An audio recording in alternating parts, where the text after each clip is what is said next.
Hi Booktube, Aaron here. Hope you're doing very well. Today I'm going to be wrapping up my year, my reading in 2024. I'm going to be going through some of my favourite books this year. So I've got 10 of my favourites.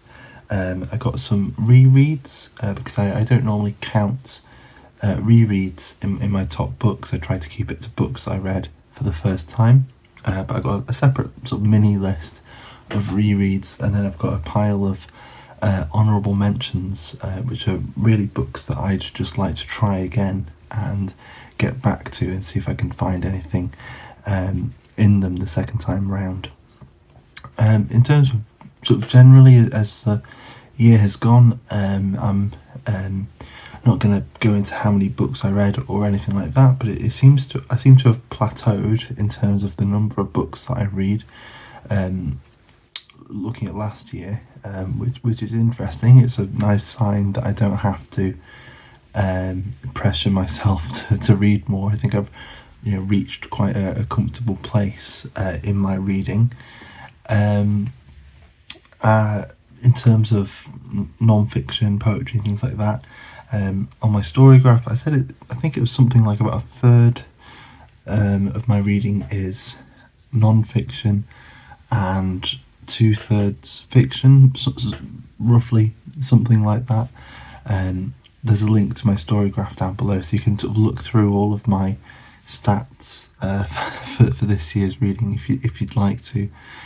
The one that I find interesting, I can't really get a graph for it on Storygraph, but the one that I sort of work out in my head is the sort of fiction to poetry ratio, and it seems like at least about just under a third of my reading this year has been poetry, in terms of individual books, and so again that's quite good. There have been some fairly big poetry books that I've read this year. And so I'm not worrying too much if I've not read as many individual books as I would have liked, but really, it's quite respectable where it is at the moment. So yeah, I won't go into any more than that. As I said, I've got my story graph down below if you want to have a look. But I'll jump into the 5 books that I reread this year. And I didn't really reread many more books than this, though there are 1 or 2 more that were rereads. But these were the 5 that I wanted to mention. There's The Wasteland by T.S. Eliot, and I recently read this as a buddy read with Alan from Big Hard Books and Classics.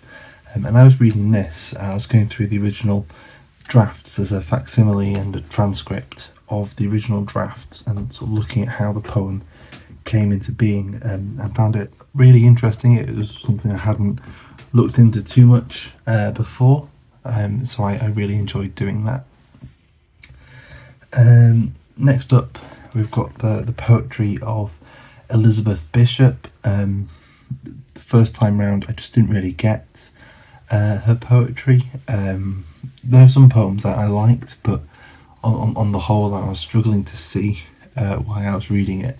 The second time round I just wasn't worrying about that at all, and I was just enjoying the poetry, and it was great. So I really appreciated revisiting Bishop's poetry, and I can see that she's a poet that I'll want to revisit more and more over the years.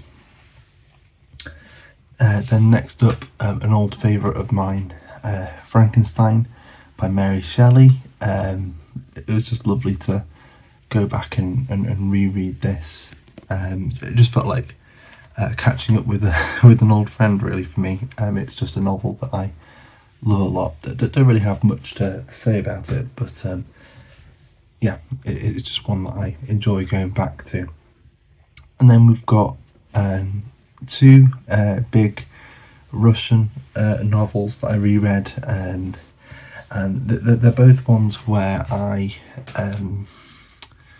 read them in a different translation to the translation I first read them in, and I think the second of the two, I found the reread just that little bit more rewarding. I felt like I got more out of the reread. So it I'm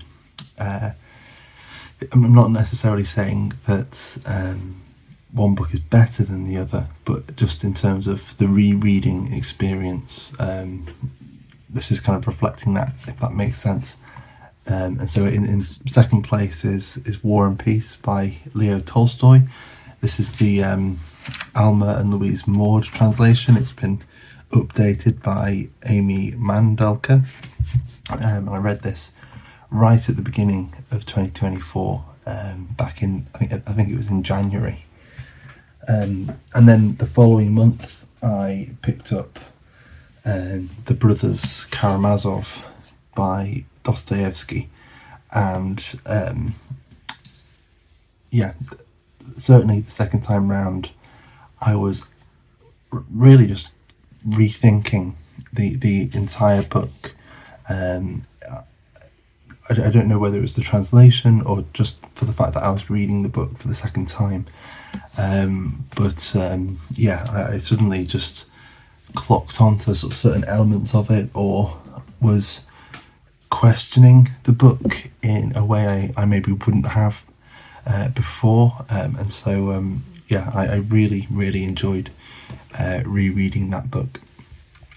And then my sort of top 10 books for the year, I realised I've popped them the wrong way around. I've tried to put them in a rough kind of order, but take it with a grain of salt.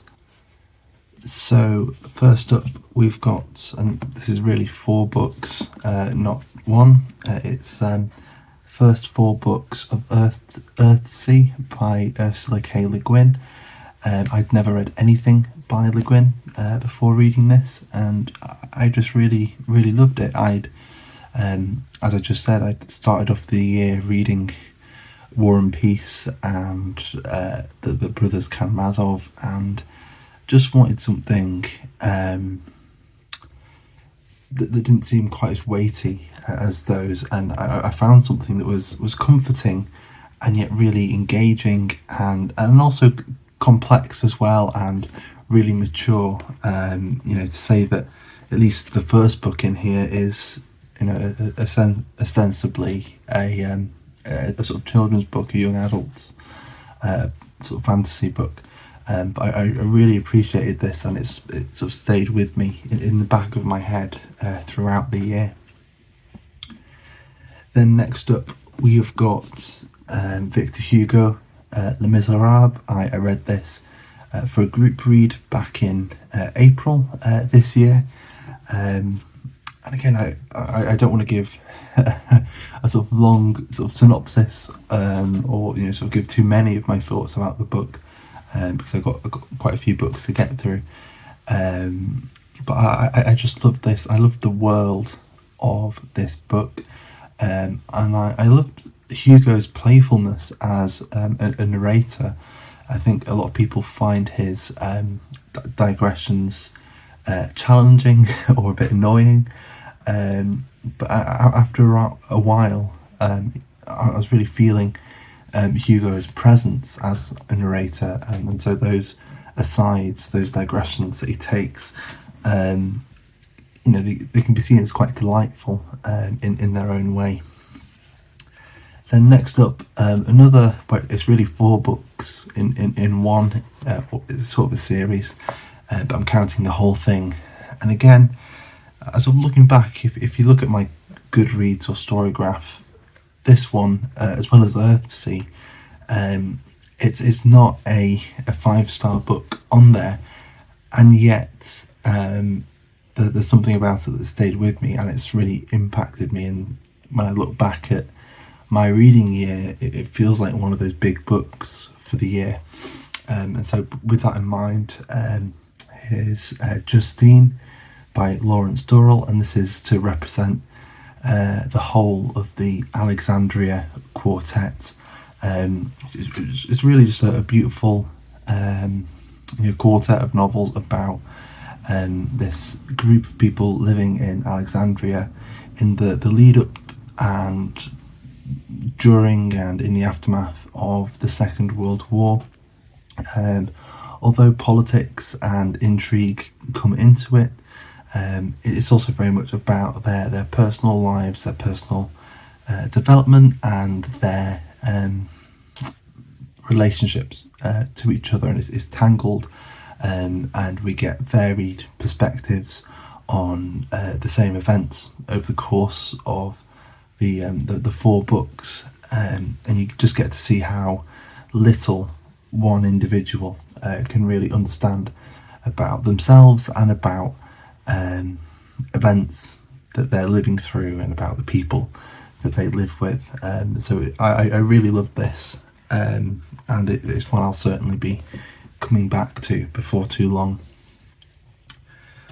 Next up, we've got John le Carré, Tinker Tailor Soldier Spy, and this is one of a couple of books I've read this year where it almost feels Shakespearean in how good it is, even though in terms of tone and everything is very different to Shakespeare, and yet that's what I kept thinking.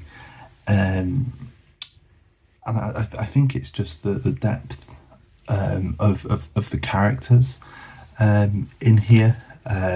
It's one of few books that really came alive for me, and to say it's about 500 pages or less. Yeah, it's 400 pages long.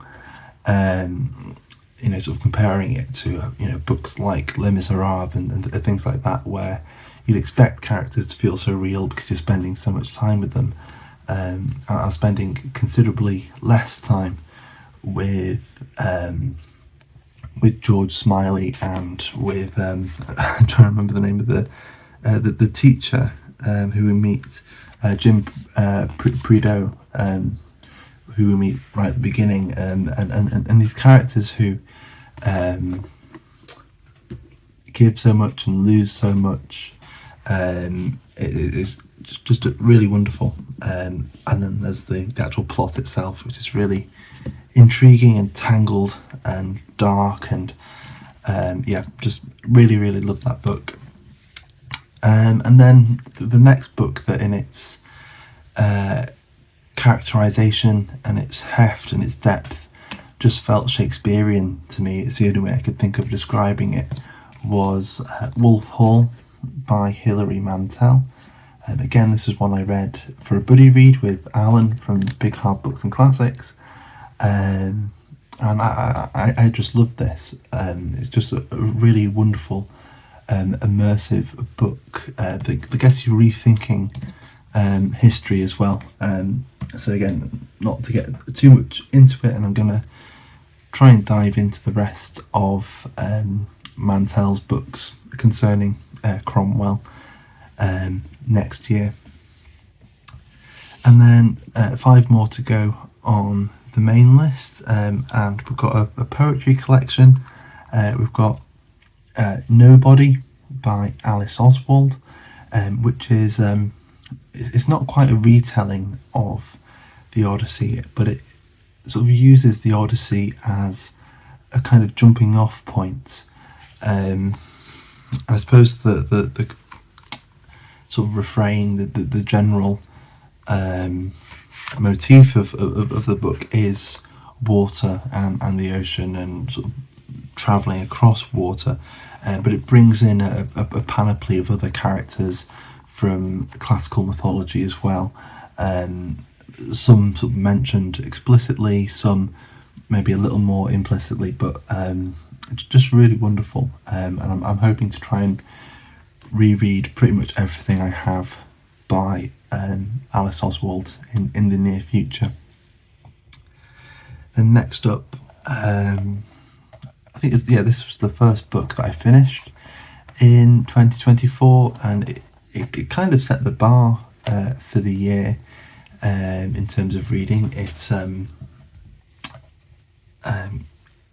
definitely stayed with me, and will be one again that I'll be, I think, rereading constantly. over the years, and that's The Trial by Franz Kafka. It's just a wonderfully odd and poignant book, and particularly the last few chapters, that there's such a such a strangeness and a darkness to what's going on. Some really evocative descriptions and sort of settings. And again, this is the problem I have with these kind of videos, is it can seem really vague. It's about a man who's been told he's guilty, and yet doesn't know what he's guilty of, and it's his sort of quest to, sort of quite absurd quest to try and clear his name, and yet this court that he's up against isn't a normal court, and there's something really menacing about them, and they turn up in these really odd places, and there's this whole sort of absurd, phantasmagorical world sort of just behind everything. And I think that's one of the wonderfully strange things about the book, is that you could take a step away from Joseph K, the main character, and just spend time with some of the characters who turn up or he works with or something, and it's just the normal world. It's just people going about their everyday activities, and yet there's all this strange stuff sort of bleeding into the world at the same time, and Joseph K seems to be the focal point for it. Just a wonderful book. Next up, we've got Alphabet by Inger Christensen. Just another wonderful work of poetry that just got me. I think every now and then I can enjoy poetry and find something beautiful in it, but there'll be sort of one or two cases every year that when I'm reading this poet, it just gets me really excited just about poetry in general, and that's what Alphabet by Inger Christensen did for me. There's certainly a sort of environmental sort of message behind it. It's about our relationship to nature and to the world, and the effects that we're having on it, and yet it's not all doom and gloom, because it's about celebrating what's here and what exists. The refrain is, so it begins with apricot trees exist, and it keeps on going on like that. Cicadas exist, chicory, chromium, citrus trees, cicadas exist, cicadas, cedars, cypresses, the cerebellum, and it sort of goes on, like that. So just a massive long list, and it's it sort of grows from there. It becomes a little less list-like as it goes on, but I just really loved it, and it'll be one again that I'll be coming back to periodically. Then next up, we have The Stronghold by Dino Buzzati.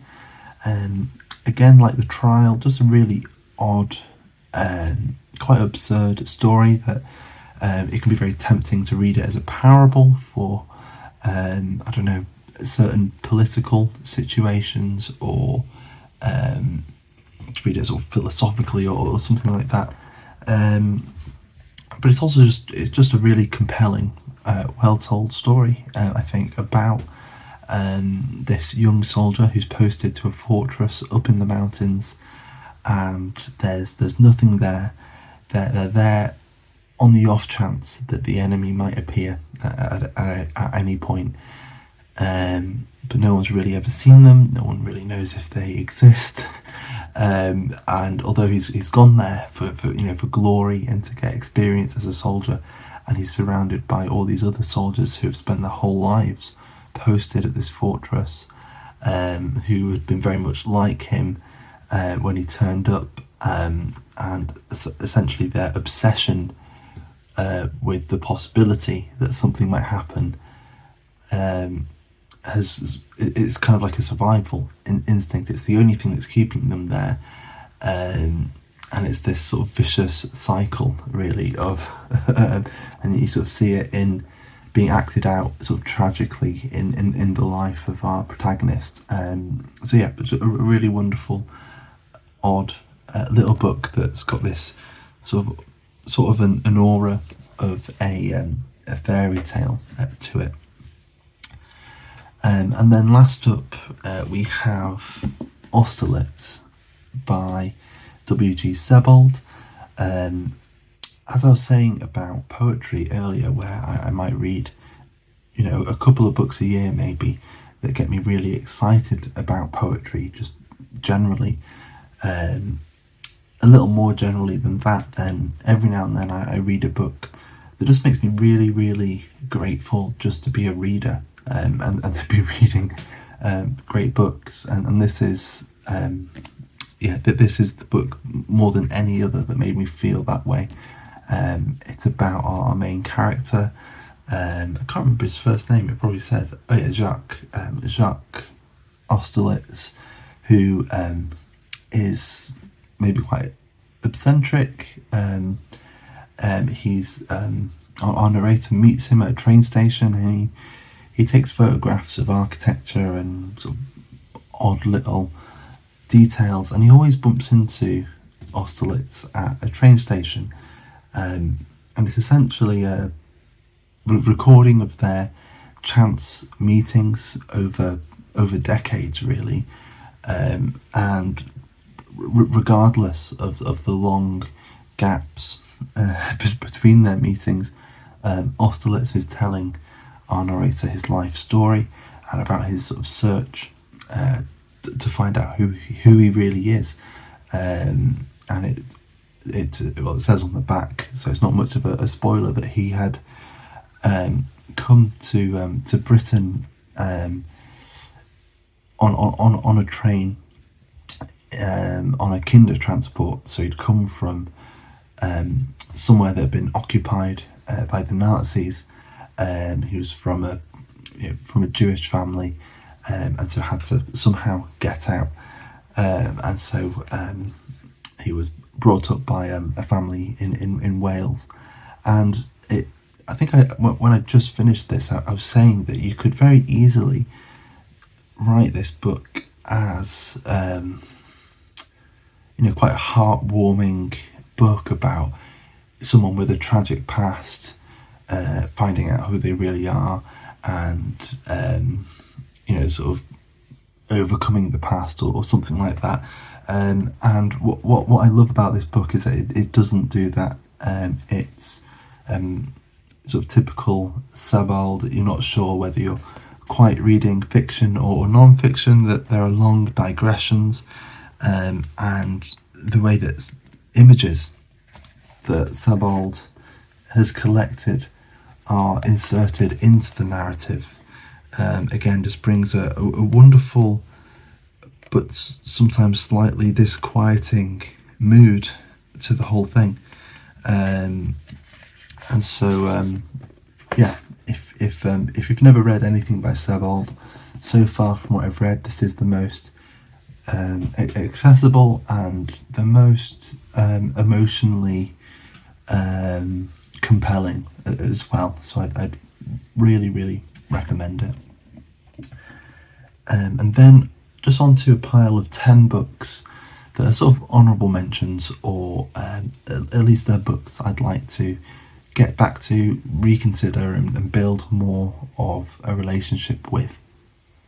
So first off, we've got Mad Women by Gabriela Mistral, and this is one of the few books that I've decided to include in the honourable mentions, where my initial reaction was a little middling, and yet I felt like I'd missed something and I wanted to go back to it.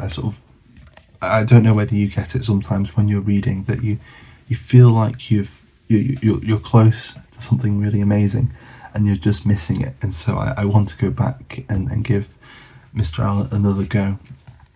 And the rest of them are more books that, had things been slightly otherwise, could have easily made it really onto the next list that I just mentioned. So we've got the Orestean trilogy by Aeschylus. I certainly want to reread. It's just something really odd and disquieting about the whole tone of these three plays, Aeschylus, the Seaphori, and the Eumenides. I really enjoyed reading them. It was my first experience of reading any sort of classical Greek drama, so I really enjoyed that. This was one that was a surprise and really quite a delight.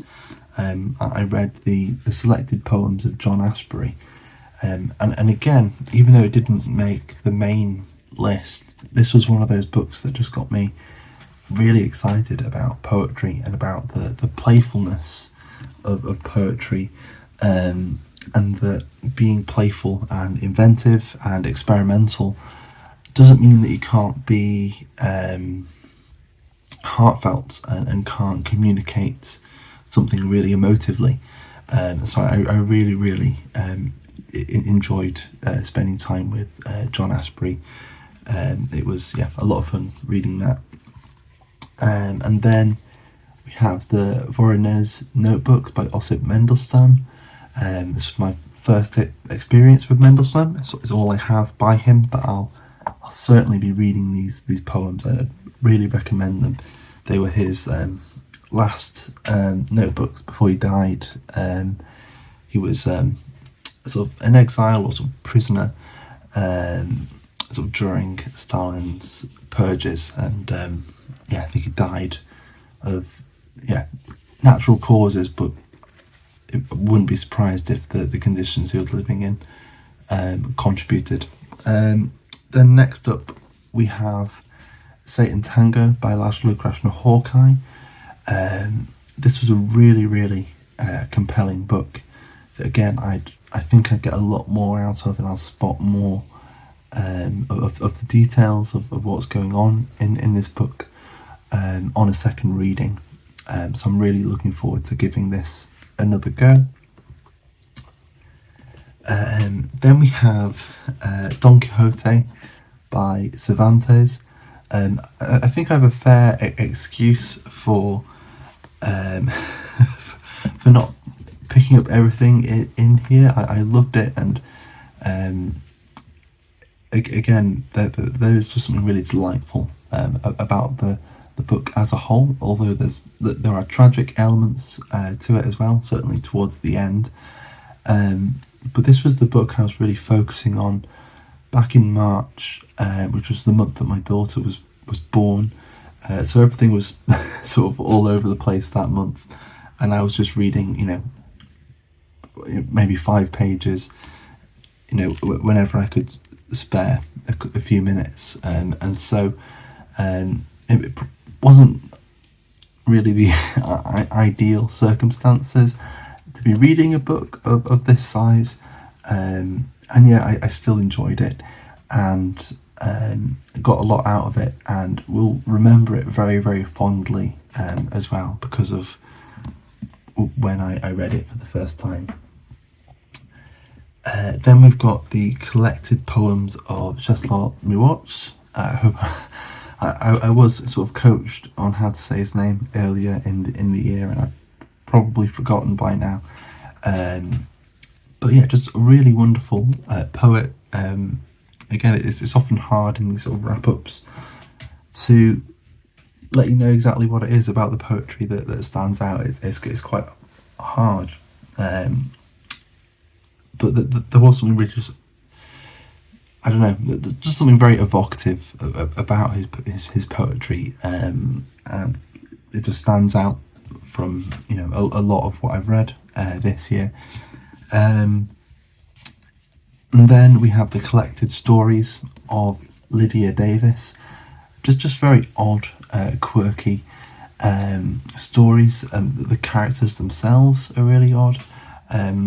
And yet she's one of those writers where you're just reveling in just her own style and how she's telling the story, which is often with a bit of a wink, or I don't know. She often doesn't take the most. I don't know. I've forgotten where I was going with the sentence. She's a bit of an eccentric, I suppose, in her approach to literature, and it's something I really appreciate. Then we've got Solenoid by Mircea Cărtărescu, which I read just a few weeks ago, and it's a really compelling book. I found. However, for a lot of the book, I was wondering why exactly I was reading it. There were long stretches of the book where eventually it did all connect and all sort of made sense, and I could see why it was included, and could really appreciate it. And so, like many of these books, on a second reading, I think I'll get much more out of it. However, it wasn't an ideal reading experience, but I was impressed by it, and it did pay off by the end. And then finally, a book that's really shaped my reading, at least in terms of poetry, is The Lives of the Poets by Michael Schmidt, which is a history of poetry written in English from the Middle Ages up until the 1990s. And Michael Schmidt has an enthusiasm and a love for poetry, and you could go into the scholarship that's gone into this, how well written it is, the interesting way he contrasts one poet with another, or complements a group of poets by discussing them in the same chapter. But really, the main takeaway is his enthusiasm and his love for poetry, and it's really infectious, and it's spurred me on to read and to reread so many other poets, and so I'm sure the effects of this book will be going on into 2025 as well. And so there we go. That is my list of honourable mentions and my top 10 books of 2024. And so please let me know if you've read any of these. Particularly, I'd be quite curious if any of these were books that you really didn't like, and what you had to say about them. But I hope you've had a really good reading year, and yeah, I'm sending you my best wishes for 2025. So for now, thank you very much for watching, and I will see you soon. Bye bye.